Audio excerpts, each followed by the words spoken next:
Vous écoutez Trends Bourse avec Gaël Poncelet et Guy Legrand, journaliste chez Trends Tendance, en podcast réalisé avec le soutien de la banque ING. Bonjour à tous et bienvenue dans ce nouvel épisode de Trends Bourse pour décrypter l'actualité des marchés avec Guy Legrand. Bonjour Guy. Bonjour Gaël.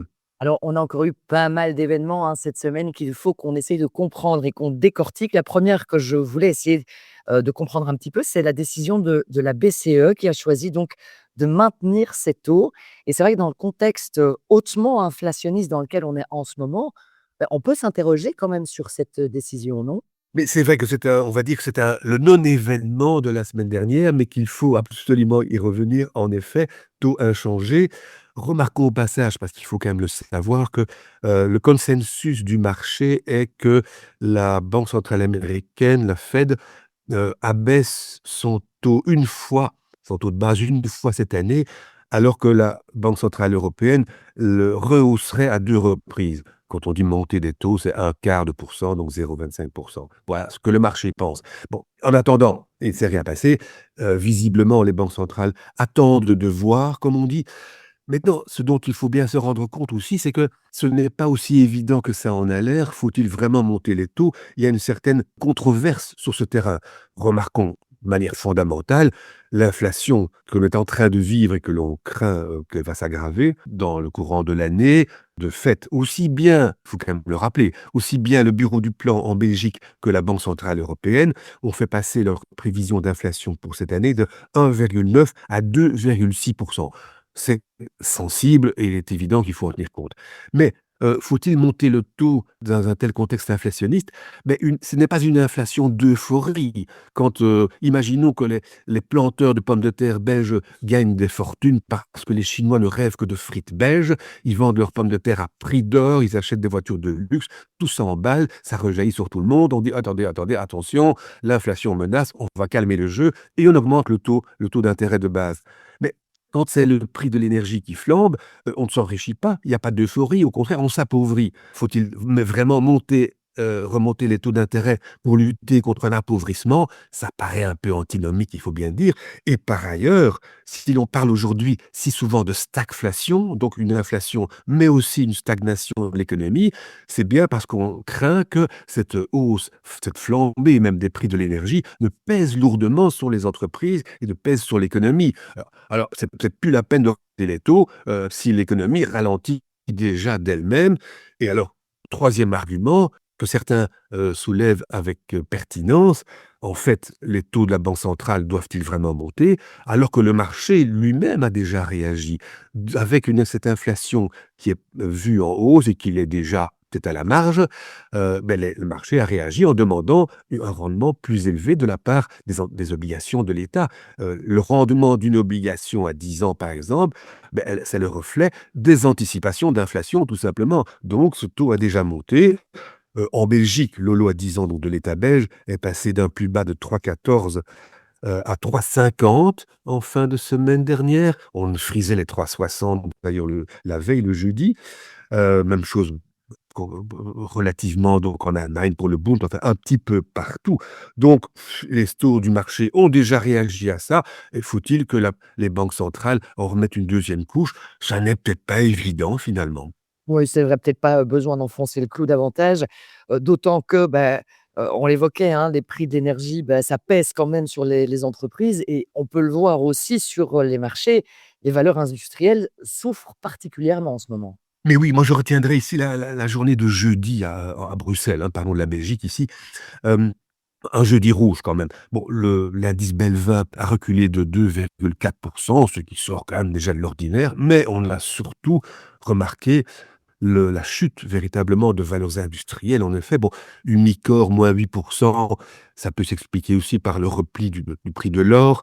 Umicore est un recycleur qui va chercher dans les déchets informatiques, notamment les métaux précieux, dont l'or et un tas d'autres.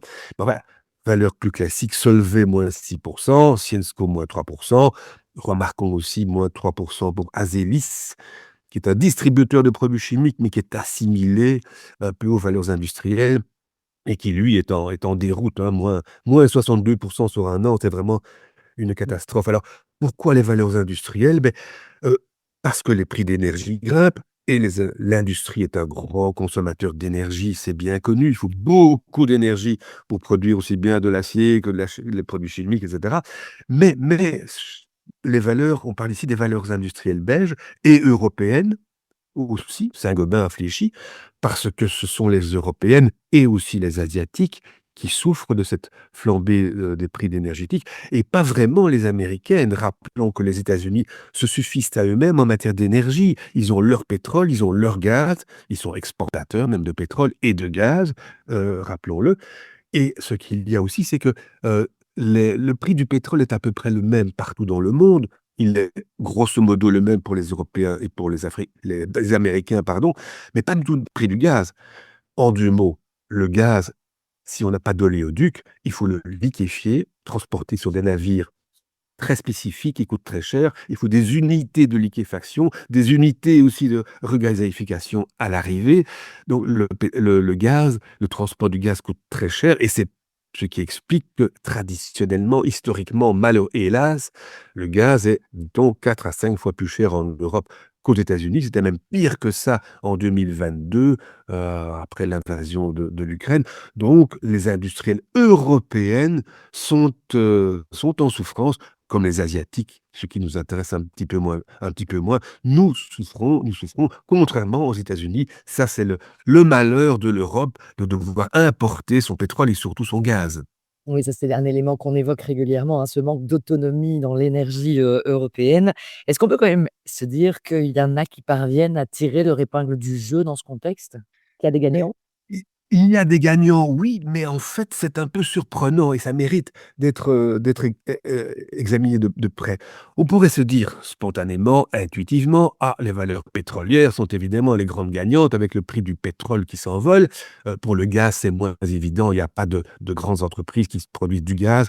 Les pétroliers produisant d'ailleurs du gaz, eux aussi, en général, hein, donc Total Energy ou ExxonMobil, prenons ces 2 exemples-là. Mais curieusement, ces valeurs n'ont peut-être pas vraiment évolué comme on aurait pu l'imaginer.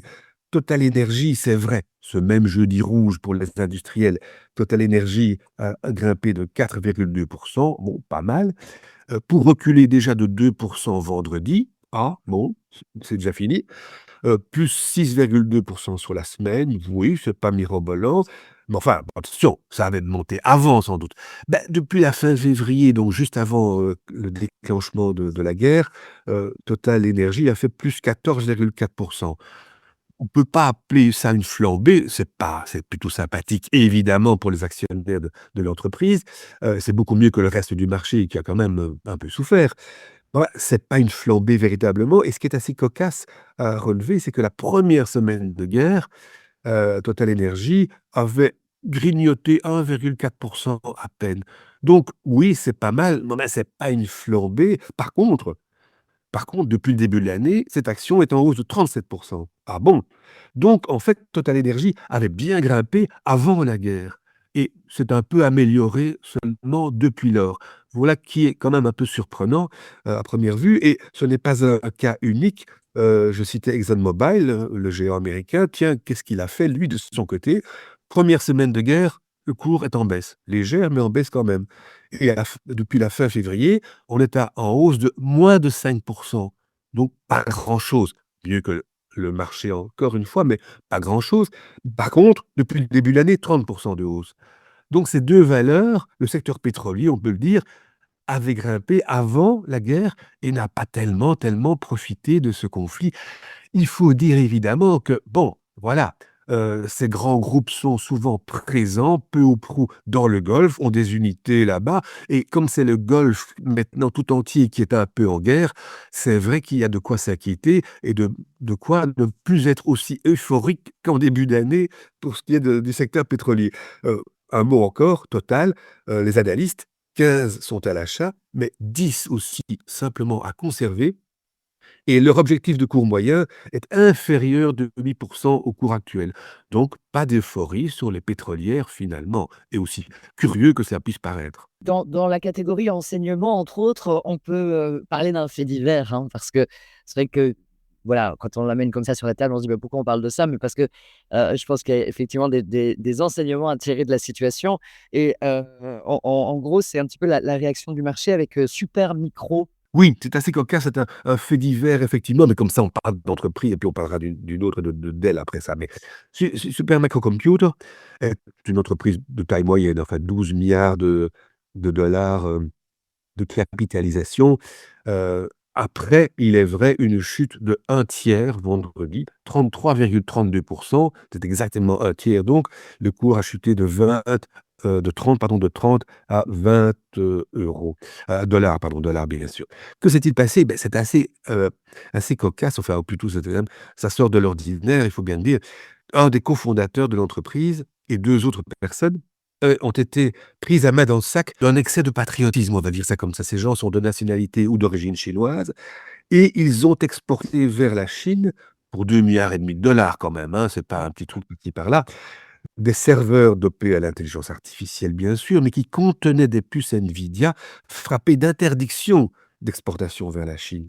Donc quand les autorités judiciaires ont annoncé cela, le cours s'est effondré évidemment. Alors le contexte s'y prêtait un petit peu parce que vendredi, les fabricants de matériel n'étaient pas à la fête, hein. Nvidia, Broadcom, moins 3%, SanDisk, une coqueluche récente des marchés que l'on a évoquée, il y a pas longtemps ici, moins 8%. Bah, tout de même, moins un tiers, ça fait quand même, tâche, ça s'appelle un crash et Mmh. quand c'est dû à des circonstances de ce genre-là, à savoir que les gens, sont menacés de prison, ça fait vraiment double tâche. Heu, Relevons quand même qu'un broker comme Raymond James, qui est une grosse maison américaine, qui a des bureaux à Bruxelles d'ailleurs, recommande la valeur en se disant: «Voilà, non, c'est le moment». Objectif de cours 35 contre 20,5 en clôture vendredi. Enfin bon, on comprend bien que certains, hésiteront quand même à le faire dans l'immédiat. Ils attendront peut-être un petit peu de voir ce qui se passe chez Supermicro et voir ce que deviennent ses dirigeants. Et en attendant, le malheur des uns fait le bonheur des autres puisque Dell, de son côté, ouais, il fait des étincelles. Mais absolument, Dell s'est bien comporté. Au contraire, ce même vendredi, dernier, Dell est une valeur assez surprenante. Les moins jeunes, on va dire, ceux qui sont un peu moins jeunes, se souviennent de Dell comme la vedette des ordinateurs personnels, dont les tours, pas les laptops donc, années 90 et début 2000 encore. Et puis, cette entreprise avait un petit peu disparu des radars, aussi bien sur le marché qu'en bourse d'ailleurs. Et puis, quelques années à peine, le cours tout à coup a pris le mort aux dents en 2023, passant de 40 à 140 $. Ah ben oui, effectivement, visiblement, ils se sont redressés et ils ont terminé la séance, de vendredi à 160 $,